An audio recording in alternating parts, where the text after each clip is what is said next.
Então, Mário, eu vou começar aqui fazendo mais ou menos uma primeira pergunta, assim, que é mais uma apresentação de você e tal. Sei que você já falou isso algumas vezes, mas para quem não sabe, quem está caindo de paraquedas, assim, queria que você explicasse qual que é o papel da associação dentro da estrutura do clube e como é que tem sido feito o trabalho de vocês. Bom, Seta, então o nosso trabalho atual, ele é bem diferente de como era apenas associativo antes, né? Quando o clube ele era apenas associação, que ele tinha gestão integral do clube, 100%.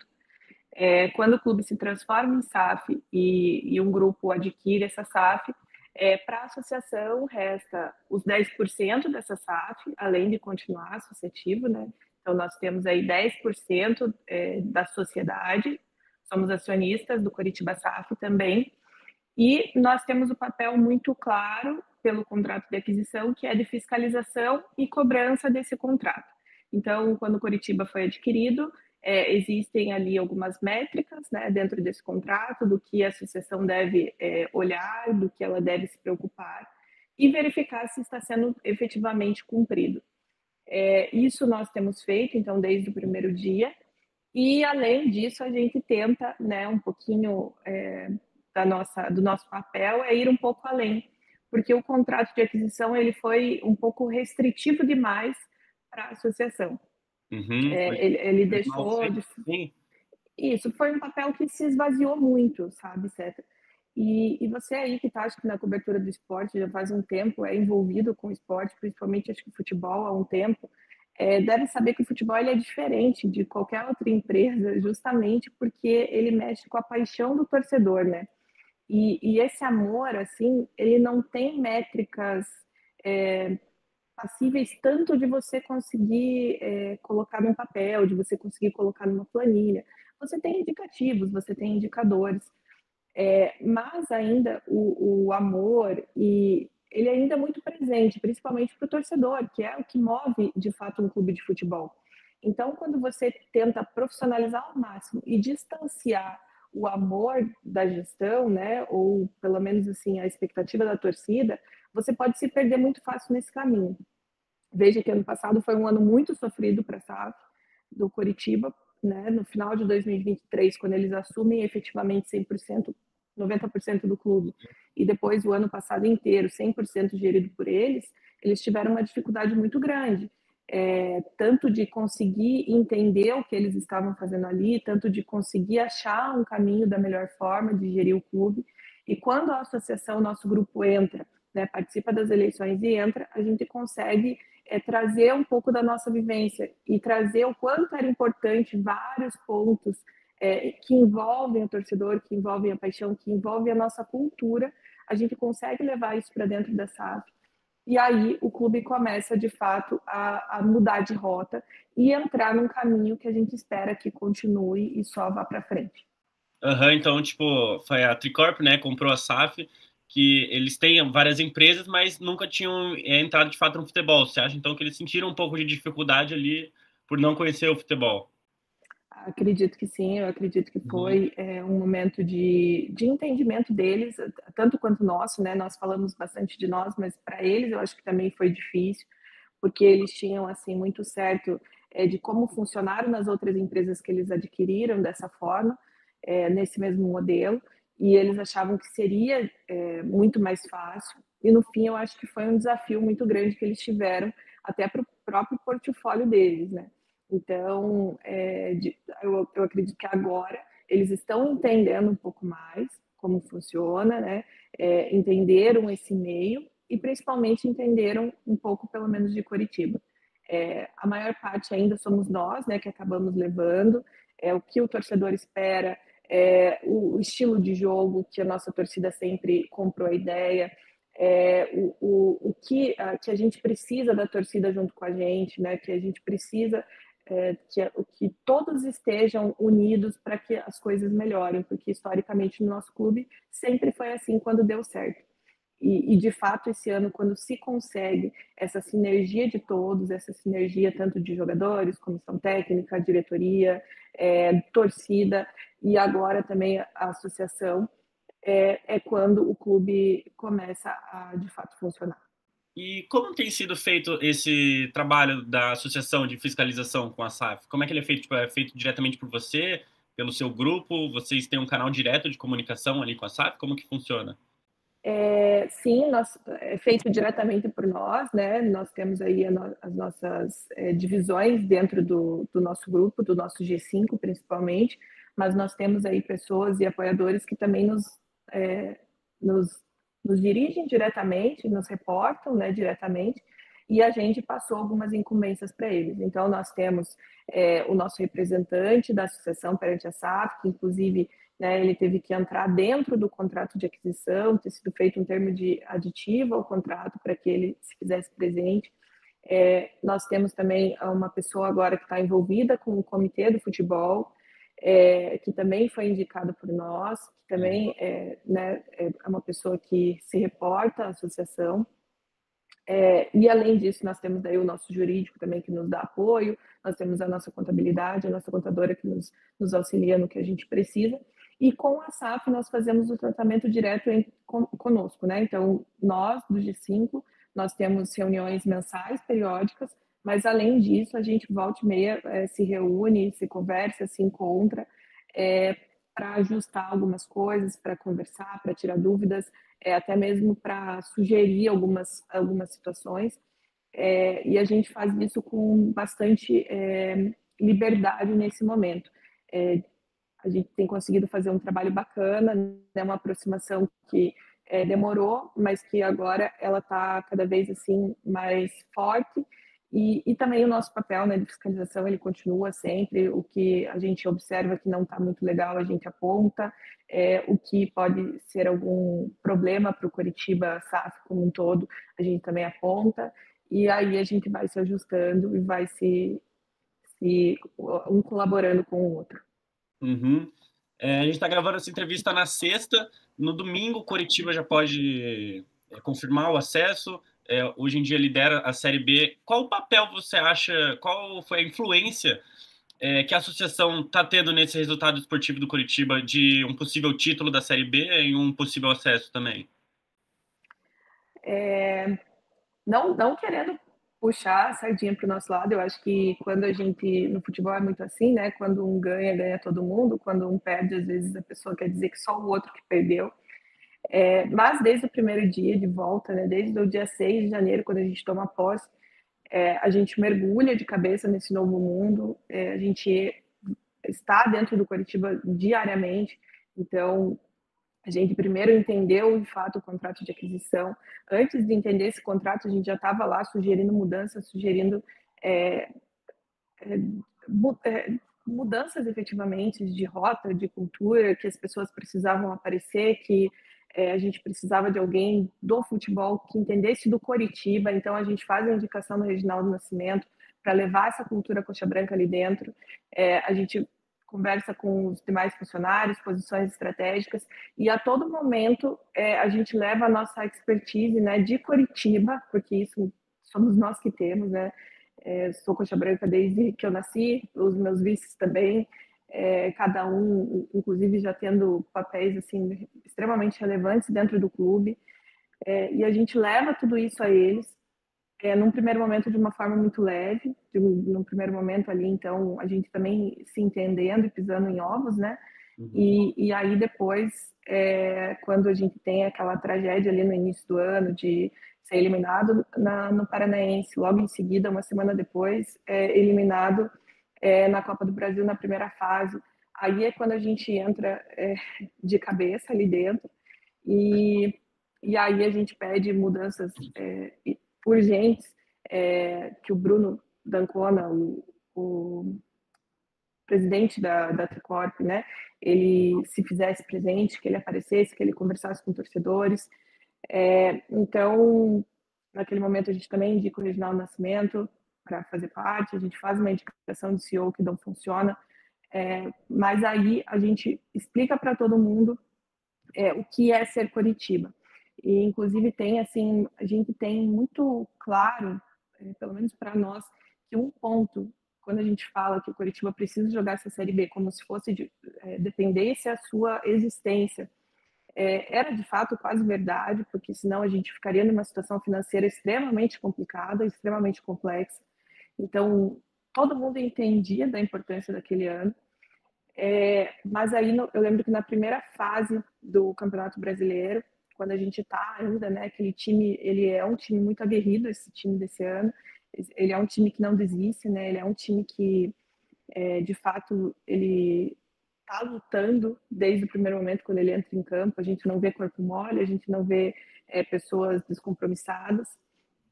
E aí a gente fala da importância do primeiro Atletiba no Campeonato Brasileiro. Naquele momento, a gente obtém a informação, né, da SAF que eles já tinham feito, a princípio, um acordo com o Atlético Paranaense, que eles estariam dispostos a aceitar apenas os 1.600 ingressos, né, para nossa torcida. E aí a gente se assusta no primeiro momento, a gente tenta explicar que isso não seria bom para a gente. Aí a gente faz um levantamento assim de todas as vezes que a gente jogou lá com a torcida com os 10% garantido pelo Estatuto do Torcedor, as nossas vitórias nesses momentos, né? Porque a torcida de fato faz diferença nesse momento dentro de campo, ali principalmente, né? E aí a gente leva para a SAF, a gente fala da importância de brigar pelos nossos 10%, que os 1.600 ingressos não seriam suficientes. E ali eu acho que foi a virada de chave, assim, foi quando o time e a torcida todos se fizeram, né, fizeram praticamente um compromisso de assim, agora a gente vai estar juntos até o fim, a gente vai lutar juntos, e a gente sai com os 3 pontos daquele jogo, e foi assim, acho que na garra mesmo, né, foi na raça, que é tão característico dos times gloriosos do Coritiba. Então, eu vejo que foi um papel assim essencial da associação, que ali foi uma virada de chave, foi assim, não, agora a gente está pronto para ir até o fim brigando por essa liderança e principalmente pelo título, né? Hoje eu entendo que não existe tanta importância quanto no início do ano que existia, pelo menos para nós, que era o fato de você conseguir a vaga na Copa do Brasil. Hoje, com a mudança da CBF, todos os 4 times que têm o acesso à Série A, elas estão com a vaga garantida, mas para a nossa torcida, esse título será extremamente importante. E é por isso que a gente está agora lutando também até o fim. Aqui no final do ano a gente consiga erguer essa taça. E que a torcida, né, principalmente acho que os torcedores mais jovens, eles comecem a ter um gostinho daquilo que é ser Coritiba. Que eu acho que se perdeu aí por um tempo, principalmente para os mais novos, essa garra, essa glória realmente desse time. E agora eu espero que a gente entre no eixo e já começando pelo final do ano.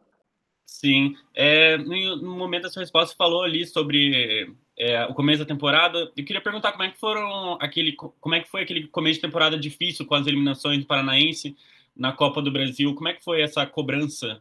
Se teve uma cobrança ao Coritiba nesse momento? Foi um momento também que não tinha CEO, né? O Gabriel Lima tinha saído. Você falou que indicaram um, mas que não foi atendido. Como é que foi esse momento? Bom, como eu te falei, né, até aquele primeiro momento, se não me engano, foi mais ou menos em março, né, que a gente estava logo a eliminação do Paranaense, logo depois a eliminação da Copa do Brasil. Então a gente tinha 2 meses de gestão ainda, a gente estava muito tentando entender qual era o nosso papel, o que a gente deveria fazer nesse momento, como seria. E aí a gente, quando acontecem essas tragédias, a gente ainda não tinha praticamente tido contato diretamente com o Bruno. Eu tinha falado uma vez com o Bruno pelo telefone, que foi quando ele me comunica que o Gabriel Lima sairia, né, que ele tinha pedido para se afastar, porque ele tinha recebido outra proposta. Naquele primeiro momento, eu já falo para o Bruno, né, por telefone mesmo, nunca tinha falado com ele até desde então. Eu falo assim, Bruno, então, né, eu gostaria que a associação ela participasse ativamente do processo de escolha do novo CEO. E aí, logo em seguida, acontecem as eliminações. E daí, assim, não deu mais para esperar. Eu lembro que acho que eu mandei uma mensagem para ele no particular. Falei, olha, Bruno, a gente precisa, então, se reunir urgentemente, né? Não tem mais como esperar. E aí ele nos atende, ele nos recebe, a gente prepara um material, uma apresentação do que é a Coritiba, porque eu acho que até isso faltou para eles, ter alguém que explicasse de fato o que é a Coritiba.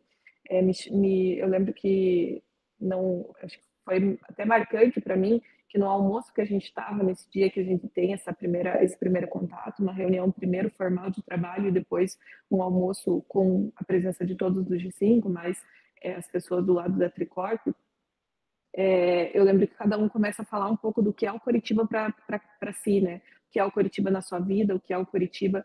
E eu lembro que o Luiz Bettenhauser, ele estava fazendo uma apresentação nesse momento, né? Dizendo, poxa, que veio do meu pai, o meu amor e tudo mais. E ele fala assim, não, porque o Coritiba é o time do povo. Daí o Bruno até olhou assim, do povo? E a gente, sim, o Coritiba é o time do povo aqui no nosso estado, né? Ele é o time que não era o time da elite, nunca foi. E aí eu percebo que ele não tem essa percepção até então, ele não tinha. Talvez ele achasse que o contrário, né? O time ali do outro lado da cidade, da parte baixa, seria o time do povo e nós seríamos da elite, mas é o contrário. Então, naquele momento, a gente também reforça, fala, é por isso que a gente precisa do torcedor ao nosso lado, é por isso que ingressos baratos, acesso ao torcedor, isso faz diferença para nós, né? Então, tudo isso a gente percebe que eles foram absorvendo pouco a pouco, tanto que durante todo esse ano nós tivemos vários momentos de chamar realmente o torcedor para o estádio, com promoções, com acessos de mulheres, de crianças, porque isso faz diferença para nós, que somos o time que sempre foi construído pelas mãos dos seus torcedores e que a gente nunca se colocou nesse papel de elitizar o nosso estádio, de elitizar o nosso clube. A gente gostaria do acesso cada vez mais de pessoas. Então, a gente tem esse primeiro contato, apesar de no primeiro momento ter sido um pouco mais firme, né, uma reunião dura. Eu lembro que todo mundo estava tenso, porque acho que ninguém sabia o que ia encontrar, nem nós sabíamos o que íamos encontrar do lado de lá. Eu acho que nem eles sabiam que iam encontrar do lado de cá. Então existia aquela tensão, mas depois tudo foi se ajustando, né? Mesmo a gente falando, indicando um CEO, como você falou, não foi atendido naquele momento, mas o Bruno me reporta depois que ele chegou a conversar com a pessoa que nós indicamos, que naquele momento não seria, até porque depois a gente descobre que o atual CEO ele já estava, né, dentro do clube. Então, nós não participamos, né, de fato, da escolha dele. Ele foi simplesmente apresentado a nós. Mas aí ele começa esse trabalho e aí, enfim, tem as situações que a gente vai levando e mesmo com a indicação lá no início do ano, não tendo sido aceita, a gente continua se colocando à disposição para colaborar e a gente vai fazer isso até o último dia da nossa gestão. Sim. Agora, querendo falar um pouquinho do ano que vem, acho que você seria a melhor pessoa para explicar isso sobre o contrato de venda. Ela exige que na Série A tenha um orçamento de 120 milhões? Foi algo que foi passado pelo CEO na reunião que teve com influencers na semana passada, que ele garantiu que seria um valor acima desses 120 milhões, né? Seriam 170 milhões. Eu não sei o que a associação acha disso, se é um valor ok. Como é que está essa questão? De fato, pelo contrato, né, de aquisição, ele acho que é até um contrato defasado hoje para os padrões atuais do futebol. Se espera o orçamento mínimo do futebol numa Série A, ela deve ser de 120 milhões. Hoje em dia a gente sabe que esse valor ele está muito aquém, né, dos padrões de Série A que a gente tem observado. Mas ao mesmo tempo nós temos que ter bastante responsabilidade financeira. E nós entendemos, eu sempre brinco assim que nosso grupo nunca foi o grupo que falou que administrar o Coritiba seria mais fácil do que administrar uma padaria, né? Nós sempre entendemos da dificuldade que era de administrar o Coritiba, do nosso orçamento limitado e que você fazer loucuras como a gente teve aí presidentes que fizeram e, né, acabaram triplicando a nossa dívida, isso nunca seria o caminho para a gente alcançar, pelo menos não de maneira sólida, o sucesso. Então, nós somos extremamente responsáveis nesse ponto, responsáveis inclusive financeiramente. Se nesse momento a SAF diz que eles podem investir os 170 milhões, Nós iremos cobrar isso, lógico, mas é mais um motivo para que as contratações que sejam feitas, que as peças que sejam repostas, elas sejam feitas de forma extremamente assertivas, né, e pontuais, que é o que a gente sempre tem pedido também, desde ali do início do ano, né, quando a gente tem as eliminações, a gente fala, olha, tudo bem, nós temos um orçamento, nós somos completamente a favor que esse orçamento seja seguido, né, lógico, se tiver que ultrapassar um pouco, a gente precisa conversar, nem que nós tenhamos que também ir atrás de como a gente vai cobrir esse buraco. Mas as contratações, isso só nos leva a crer que as contratações elas têm que ser feitas de forma muito pontuais e assertivas, né? Porque se for jogador para compor elenco, nosso grupo sempre entendeu que o jogador para compor elenco ele deve vir principalmente de casa, né, da base, porque é aí que também o Coritiba faz dinheiro, né? Quando você tem aí a venda de jogadores. Então, nesse ponto, nós estaremos de acordo com a SAF, cobraremos simplesmente aí contratações que elas sejam assertivas, que elas sejam pontuais, que elas tenham embasamento técnico e principalmente, né, pelos números de scout do nosso clube, que deve ser feito um trabalho muito sólido, mas nós não seremos o grupo que falaremos, não, vocês têm que fazer loucura, né? Nós estaremos sempre apoiando de uma forma que a gente consiga efetivamente se manter. Uhum, entendi. Mas então a associação ela não participa diretamente de um planejamento esportivo de elenco, né? Vocês só ficam ali prestando meio que uma consultoria, assim, para a SAF, é isso? Hoje, como a gente faz parte do comitê do futebol, até teve uma última reunião na semana passada, na quinta-feira, se não me engano, ou na quarta, nós até temos acesso a esse planejamento, nós temos voz ativa, mas ele acaba sendo praticamente um papel de conselho, né? Mais ou menos como é o conselho de administração da SAF, a qual eu faço parte. Nós temos um comitê do futebol que trata do planejamento do futebol e de contratações e de expectativas para o próximo ano e durante o planejamento do ano e essa pessoa, então, ela tem um acesso mais direto e nós, né, como grupo que somos, nós tomamos as decisões em conjunto e o que levamos a eles em conjunto. Então, alguns pontos foram levados, sim, mas, de fato, a gestão e a decisão final cabe à SAF, né? Aham, entendi. Quase concluindo aqui, eu ia te perguntar como é que você avalia o trabalho do Moser desse ano, se você manteria ele para o ano que vem, para uma possível Série A? Eu brinco que eu e meu marido aqui nós somos suspeitos para falar do Mozart porque nós adoramos ele como profissional, né, como ex-jogador do Curitiba, como pessoa, inclusive, e também como técnico nesse momento. Eu sei que o Mozart tem várias críticas por parte da torcida, mas eu vejo de outra forma. Eu vejo que o Mozart ele faz alguns milagres até com o material que ele tem para trabalhar, sabe?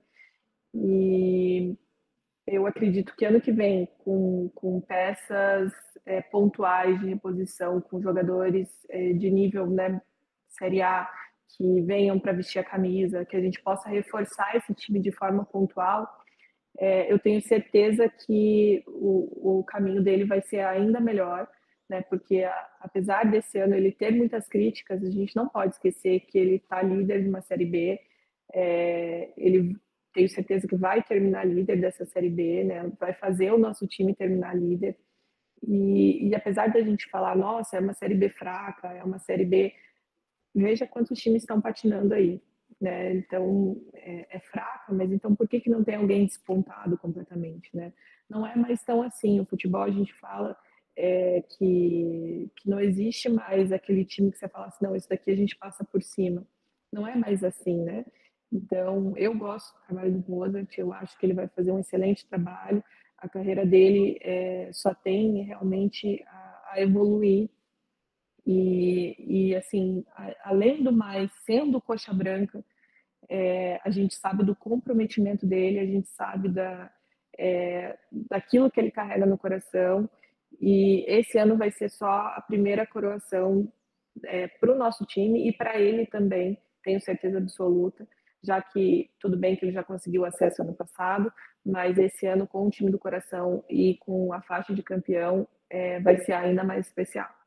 Então, só desejo sucesso e vai dar tudo certo, tenho certeza, inclusive com ele ano que vem à frente do nosso clube como técnico. Uhum. Então, falando novamente sobre ano que vem, como é que a associação enxerga o compromisso financeiro da SAF com o clube para o ano que vem, para uma Série A? Seta, nós enxergamos de forma... Sabemos que não é a principal ali, os 10 principais orçamentos da Série A esse ano, né? O nosso orçamento de expectativa para o ano que vem, mas de volta, nós somos o grupo que tem os pés no chão. Nós sabemos que o caminho ele deve ser traçado de forma responsável e de forma sólida.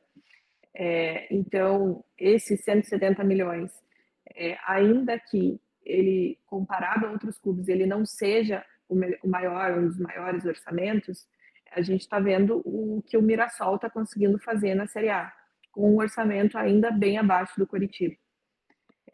Então, a gente acredita que é possível, sim, fazer um bom trabalho, mesmo com orçamento limitado. Né? Aí a gente não pode ficar à mercê de esperar oportunidades do mercado, a gente deve ir atrás dos jogadores desde já. Essa, inclusive, é uma das orientações, das sugestões que a associação fez para a SAF, nessa conversa no Comitê do Futebol, que a gente, ainda mais que o Campeonato Brasileiro já inicia em janeiro, né? Mais um motivo também que a gente não pode fazer um desmonte do nosso time. A gente precisa ter pelo menos um esqueleto bem consolidado para que a gente já inicie o campeonato de uma forma estruturada, né? E aí venham esses jogadores que sejam contratações pontuais, mas que eles façam de fato a diferença, que sejam contratações efetivas. A gente sabe que o futebol ele não é uma ciência exata, né? Que algumas coisas podem acontecer no meio do caminho, inclusive lesões, inclusive, né, várias questões. Mas eu acredito que pode ser feito um bom trabalho ano que vem, ainda que com esse orçamento. Tá? Até porque a gente está falando quase, né, de um aumento de 70% do que foi esse ano, e a gente tem um exemplo aí claro esse ano, que é o Mirassol, que mesmo com orçamento limitado tem conseguido. Veja que o Coritiba, além de um orçamento que vai ser maior que o do Mirassol, ele tem um fator que é muito importante, que é o seu torcedor, que é a sua torcida. Isso faz diferença, né, para apoio, para empurrar o time, para efetivamente, talvez em alguns momentos, ter que carregar o clube nos braços, né, quase como o seu coração ali, porque dentro do Couto Pereira a gente sabe que faz diferença a presença da torcida. Então, pode ser feito um bom trabalho e nós acreditamos nisso. Sim. Não sei, centro de treinamento, vocês têm perguntado isso novamente para a SAF? Como é que está, em que pé está, se já obteve as licenças? Não sei se teve alguma novidade nesse processo. Sim, esse é um ponto de bastante atenção nossa, de bastante cobrança, inclusive, né? Porque o contrato de aquisição ele ele prevê um prazo de construção, desde que as licenças sejam todas emitidas. Então a gente faz um follow-up aí das informações e das atualizações desse processo de obtenção de licenças praticamente semanal. Né? Toda semana a gente vai e conversa agora diretamente com a SAF sobre isso. Na pessoa do André Capestrini, né, que é o CFO, que também está bem envolvido nisso. A gente percebe que a SAF ela tem buscado, sim, a obtenção dessas licenças. A gente sabe disso também porque eles nos pedem assinatura a todo momento, né, já que o centro de treinamento está no nome da associação ainda. Então, tudo que eles precisam fazer de movimentação no IAT, no IFAM, na Sanepar, é tudo através de nós. E a gente tem feito isso durante todo esse ano. A gente até perguntou agora na última atualização, olha, precisa de algum ajuste político, né? Porque daí talvez a gente também possa auxiliar né? As pessoas que são aqui da cidade, elas normalmente têm mais conhecidos, mas não, né? Eles falaram que está tudo certo, que agora o processo está no IFAM, e está dentro do prazo do IFAM, porque cada órgão daí tem o seu prazo também. A expectativa é boa, a expectativa é que já em janeiro, se eu não me engano, se consiga a licença prévia. A partir disso já se pode começar a mexer no terreno, e a licença de instalação ela seja obtida aí mais ou menos 6 meses após a licença prévia, que daria a efetiva construção. Mas é um ponto de atenção nossa, que a gente tem feito cobranças regulares e incisivas, mas nós também, de volta, colaboramos da forma que nós podemos, nós estamos à disposição sempre que eles nos pedem, e tenho certeza que logo nós teremos boas novidades com relação a isso. Ah, não, perfeito. Então, quase finalizando aqui, Mariana, tipo, quando você olha assim para trás, lá de 6 de janeiro, qual era a principal dor que você identificava no Coritiba? Qual é o seu maior orgulho que você tem de ter feito nesse tempo de trabalho? Naquele 6 de janeiro, vou te confessar, assim, certa que uma das coisas que mais me incomodava, e foi um dos motivos, né, que nos fez participar desse processo eleitoral, foi a falta de pertencimento ali dentro. Não só para mim, mas acho que para muitos torcedores. A gente não estava mais se vendo dentro do Coritiba. E isso era muito dolorido para quem sempre teve o Couto Pereira como a sua segunda casa, para quem sempre teve esse clube praticamente como a prioridade na sua vida. E você ter esse desprendimento, assim, você não se sentir naquele lugar, você sentir que as pessoas que estavam à frente daquilo tanto fazia, era muito difícil. E eu acho que hoje, acho que o maior orgulho que nós temos, assim, como associação, é que a gente tem conseguido mudar essa cultura ali dentro da SAF, no sentido de levar a cultura coxa branca ali para dentro, e das pessoas hoje olharem o clube, olharem as ações que são feitas e se sentirem parte daquilo. Ter aquele brilho no olho novamente. Nossa, esse é o meu time. Esse é o time que eu amo. Esse é o time que eu vou morrer amando. E esse é o time que me representa, né? Então, eu acho que esse é o principal orgulho nosso. Essa é a principal, acho que, mudança que nós tivemos, porque nós, de fato, levamos essa cultura para dentro do clube de uma forma até talvez incisiva demais, mas sempre pelo melhor para o Coritiba, né? Sempre pelo amor que nós sentimos. Então, eu acho que é isso. Foi um momento dolorido, foi um momento que acho que muita gente se distanciou do clube, mas eu espero que todo mundo que tem esse amor pelo Coritiba volte a florescer, saiba que a gente entende as dores do torcedor, a gente entende a expectativa e a gente leva isso todo dia lá para dentro. E muita coisa tem mudado justamente por conta desse nosso papel, né, de representar tudo isso e conseguir traduzir isso para eles lá dentro. E também a escutativa deles de conseguir levar isso e entender o que a gente tem falado.